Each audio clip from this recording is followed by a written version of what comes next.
Community హాల్లో కూడా నోటీసులు అంటించి వచ్చింది. అంటే ఎంత గొప్ప తెలికలోళ్ళు, ఎంత సమాజ ఉద్ధారకుడు ఈ రేవంత్ రెడ్డి. ఇవాళ అర్థం కావాలి. రేవంత్ రెడ్డి గారికి అర్థం కాని ఒకటి ఉన్నది. రేవంత్ రెడ్డి గారికి చరిత్ర మొదలు చూసుకున్నట్టున్నది. 1976 1976 ఎమర్జెన్సీ చీకటి రోజులు అవి.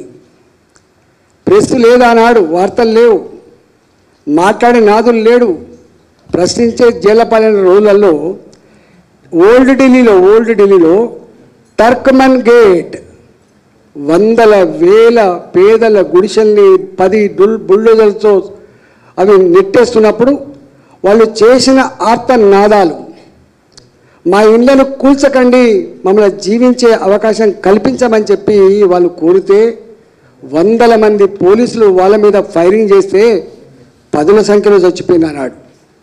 ఎవరి కోసం?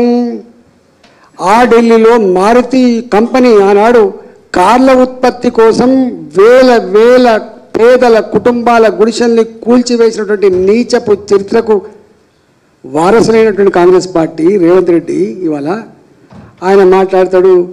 ఇవాళ నేను శ్రీకృష్ణుని అర్జునుని అవతారం ఎత్తినని మాట్లాడితే ఎట్లయితుంది? నేను ఒకటే సింపుల్గా అడుగుతున్నా, ఇవన్నీ రేవంత్ రెడ్డి గారి ప్రభుత్వం కనుక నాకు తెలిసి జడ్జెస్ వచ్చినా రాజ్యాంగబద్ధంగా సంకరించబడ్డ పదవి, అది బాధ్యత. అది గవర్నర్ అయినా, రాష్ట్రపతి అయినా, ముఖ్యమంత్రి అయినా, ఒక ఐఏఎస్ ఆఫీసర్ అయినా, ఒక ఐపీఎస్ ఆఫీసర్ అయినా, చివరికి ఒక అటెండర్ నౌకరి కూడా రాజ్యాంగబద్ధంగా సంక్రమించబడ్డటువంటి బాధ్యతలు అవి. ఎవరు కూడా అది కాదు. నేనేమంటున్నా, ఇవాళ రేవంత్ రెడ్డి గారిని అడుగుతున్నా, ఇన్ని సంవత్సరాల కాలంలో 1952 అనుకుంటా తొలి ముఖ్యమంత్రి మనకు వచ్చింది. బూర్గుల రామకృష్ణరావు గారి నుంచి మొదలుపెట్టి ఇవాటి వరకు 1952 టు ఇవాటి వరకు నాకు 74 సంవత్సరాలు 74 సంవత్సరాల కాలంలో 75 సంవత్సరాల కాలంలో ఈ రాష్ట్రంలో పాలించిన ఈ 3 పార్టీలు. ఒక పార్టీ మొన్నటిదాకా పాలించిన 9.5 సంవత్సరాల బీఆర్ఎస్ పార్టీ ప్రభుత్వం, అంతకుముందు 16 సంవత్సరాల పైచిలకు పాలించినటువంటి తెలుగుదేశం ప్రభుత్వం, ఇక 45-46 సంవత్సరాలు 47 సంవత్సరాలు మొత్తం పాలించిన పార్టీ అంతా కూడా ఇవాళ కాంగ్రెస్ ప్రభుత్వమే. నేను అంటున్నా రేవంత్ రెడ్డి గారికి, ఏ ముఖ్యమంత్రులు అయితే ఉండంగా ఈ పర్మిషన్లు వచ్చినాయో మీరు ఫస్ట్ చెప్పవలసింది, మా ముఖ్యమంత్రులంతా కూడా తప్పు చేసిండ్రు, ఆనాటి మా ప్రభుత్వ అధికారులు తప్పు చేసిండ్రు, మా ఎలక్ట్రిసిటీ అధికారులు తప్పు చేసిండ్రు, పర్మిషన్ ఇచ్చిండ్రు, మా నల్ల కనెక్షన్ ఇచ్చే వాళ్ళు తప్పు చేసిండ్రు, మా కలెక్టర్లు తప్పు చేసిండ్రు, మా రిజిస్టర్ డిపార్ట్మెంట్ తప్పు చేసింది, మా మున్సిపల్ డిపార్ట్మెంట్ తప్పు చేసింది, మా జిహెచ్ఎంసీ తప్పు చేసింది, మా ఎవడా తప్పు చేసింది. నేను అంటున్నా, నువ్వు వాళ్ళ ప్రభుత్వాల వారసుడే కాబట్టి ఎవరి తర్వాత ఎవరైనరు? చంద్రబాబు నాయుడు గారు పోయినరు 2004లో, రాజశేఖర్ గారు వచ్చిండ్రు, రాజశేఖర్ గారు పోయినరు, రోషా గారు వచ్చిండ్రు, రోషా గారు పోయినరు, కిరణ్ కుమార్ గారు వచ్చిండ్రు, కిరణ్ కుమార్ గారు పోయినరు, కేసీఆర్ వచ్చిండు, కేసీఆర్ పోయిండు, ఇలా రేవంత్ రెడ్డి వచ్చిండు.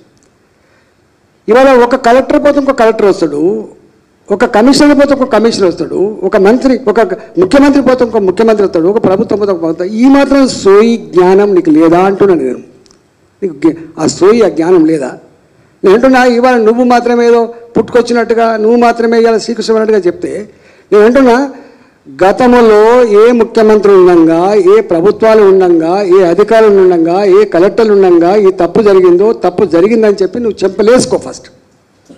నెంబర్ 1. నెంబర్ 2, బాంబేలో ఈ మధ్య అనుకుంటా అది అభ్యుదయ సొసైటీ ఏదో ఉండే, ఆదర్శ సొసైటీ, అభ్యుదయ సొసైటీ 27 అంతస్తుల భవనం కోర్టు తీర్పిచ్చింది. ప్రభుత్వాల తప్పిదం వల్ల ఇది కట్టబడ్డది, ఇది డిస్మాంటిల్ చేయాల్సిందే, దీనికి అయ్యేటువంటి పూర్తి ఖర్చును ప్రభుత్వమే భరించాలి. నేను అంటున్నా రేవంత్ రెడ్డి గారిని, ఇవాళ నీకు కోర్టు పట్ల నీకు గౌరవం ఉందా, నమ్మకం ఉందా?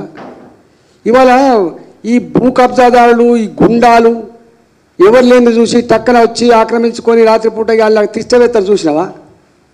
గట్లాంటి నౌకలు చేస్తున్నావా నువ్వేనా? సాటర్డే వచ్చింది, సండే వచ్చింది అంటే కంటి మీద కొనుక్కుంటలేదు. ఇక సాటర్డే నాడు అయితే కోర్టులు ఉండవు, సండే కోర్టులు ఉండవు, ఎవరు ఫోన్ చేసినా ఎత్తారు. కాబట్టి దొంగల్లాగా, గుండాల్లాగా ఫ్రైడే నాడు చదువుకొని సాటర్డే సండే మొత్తం విధ్వంసానికి పాల్గొంటున్నారు. నేను అంటున్నా, ఒకవేళ నీ గనక ఈ సమాజ ఉద్ధరణ కోసం హైదరాబాద్ నగర బాగు కోసం ఉంటే నేను అడుగుతున్నా, నేను ఒక లేమని అడుగుతున్నా. ఇవాళ స్వతంత్రం వచ్చి 77 ఏళ్ళు అవుతుంది. ఇన్ని సంవత్సరాల కాలంలో వచ్చిన ఈ అక్రమాలు కానీ, ఈ రుగ్మతలు కానీ, ఇవి 5 రోజులలో 50 రోజుల్లో వచ్చేది కాదు కదా రేవంత్ రెడ్డి గారు.